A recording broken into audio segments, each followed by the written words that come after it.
नमस्कार दोस्तों, मैं हूं एसवी सिंह और आप देख रहे हैं बैंक मैनेजर की सलाह यूट्यूब चैनल। यहां आपको बैंकिंग से संबंधित सारी जानकारियां मिलेंगी और आपको कहीं भी जाने की कोई ज़रूरत नहीं है।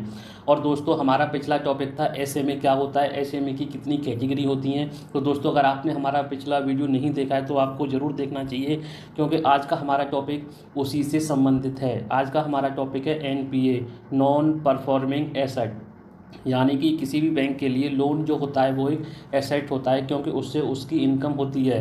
बैंक का काम यही है, पब्लिक से डिपॉजिट लेना और जिनको पैसे की ज़रूरत है उनको लोन के रूप में देना।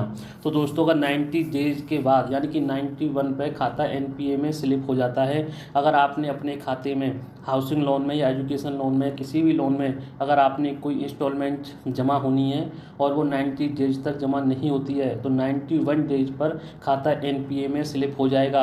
अगर आपका खाता कैश क्रेडिट के रूप में है या फिर ओवरड्राफ्ट के रूप में है, अगर उसमें स्टॉक स्टेटमेंट 90 डेज तक जमा नहीं आता है या 90 डेज के बाद आता है, तो खाता एनपीए में स्लिप हो जाएगा। अगर आपकी कैश क्रेडिट लिमिट चल रही है या ओवरड्राफ्ट लिमिट चल रही है और वो एक्सपायर हो गई है आपकी लिमिट और वो रिन्यू नहीं हुई है, तो इस वजह से भी खाता आपका 91 डेज पर एनपीए में स्लिप हो जाएगा।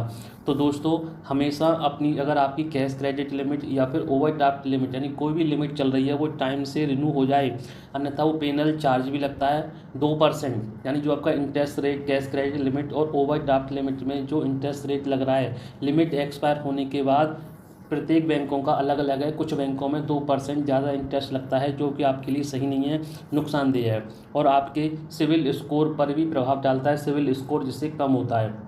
और अगर आपका टर्म लोन कोई भी खाते हैं तो कोशिश करिए कि कभी भी एनपीए में स्लिप ना हो, क्योंकि एक बार एनपीए में स्लिप होने के बाद वो आपके सिविल स्कोर पर हमेशा इफ़ेक्ट डालेंगे, हमेशा प्रभाव डालेंगे।